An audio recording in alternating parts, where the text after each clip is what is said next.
A militância de redação do Brasil, os jornalistas da imprensa profissional, que estão nos maiores veículos de comunicação do país, estão repercutindo, estão repassando uma mentira que foi produzida pela militância de redação americana, que estão também nos principais veículos dos Estados Unidos, que acusam o presidente de promover aí o ódio no que seria um banho de sangue se ele não for eleito presidente mais, né? Ódio também contra os imigrantes. Vamos dar uma olhada na chamada do jornal O Globo, que basicamente é a cópia da mesma chamada, da mesma matéria do jornal New York Times, principal instrumento, principal folheto da esquerda americana, que há muito tempo não produz mais jornalismo e produz, sim, propaganda para o Partido Democrata. Então aqui está a chamada. Trump diz que imigrantes não são gente e afirma que haverá banho de sangue se não for eleito em novembro. Ou seja, eles querem pintar o Trump como um vilão que desumaniza todos os imigrantes e que ainda está promovendo uma espécie de guerra civil, de um conflito armado entre americanos se ele não ganhar as eleições. Nos dois casos, o que nós temos é uma mentira, fake news. É aquilo que o ministro Lewandowski chama de desordem informacional. Porque no caso dos imigrantes não serem gente, ele se referia a membros de gangues que estão entrando pela fronteira sul, e não são todos, são alguns, ele fala alguns ainda, e pessoas que, por exemplo, estupram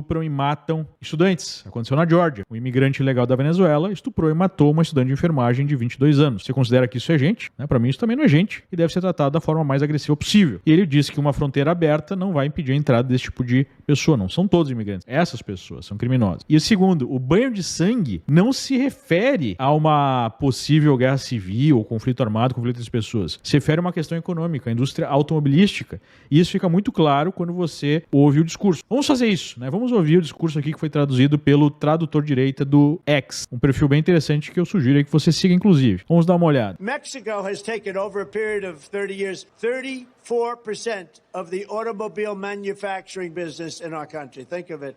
Went to Mexico.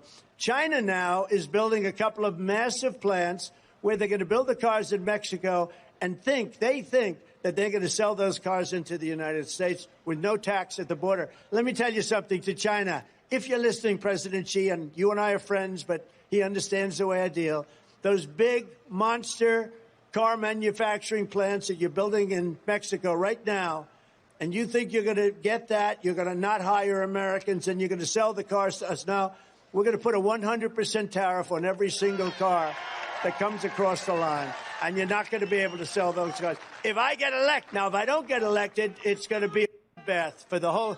That's going to be the least of it. It's going to be a bad for the country. That'll be the least of it. Aqui fica claro, fica evidente que o bloodbath, né, o banho de sangue, se refere, como inclusive o próprio dicionário de inglês traz, com um problema econômico, uma destruição da indústria automobilística. Não tem nada a ver com o eventual conflito entre pessoas dentro do país, entre democratas e republicanos, enfim, uma guerra civil. Isso é mentira. E essa situação me fez lembrar da aula inaugural da Faculdade de Direito do semestre, que foi ministrada pelo ministro Moraes, em que ele apresenta a tese dele, a justificativa para a censura em curso no país contra influenciadores. E ele, basicamente, repete uma tese em voga na esquerda no mundo inteiro. A tese é a seguinte: pessoas da direita, que eles chamam de extrema direita, teriam tomado conta das redes sociais para mentir, para divulgar discurso de ódio, para desinformar, favorecendo candidatos populistas, também extremistas, que são um risco para a democracia. Então, como essas pessoas mentem e manipulam o eleitorado, elas devem ser censuradas. O próprio ministro chega a fazer uma distinção entre os verdadeiros jornalistas, que seriam os integrantes dessa imprensa profissional, e os influencers, que seriam falsos jornalistas e estariam enganando o público. Ora, o que na verdade está acontecendo como a gente vê nesse caso? Nós temos a imprensa sendo aparelhada pela esquerda e essa imprensa promovendo propaganda da esquerda, promovendo mentiras para vilificar os candidatos de oposição, os candidatos de direita, e defender então as visões de esquerda, promovendo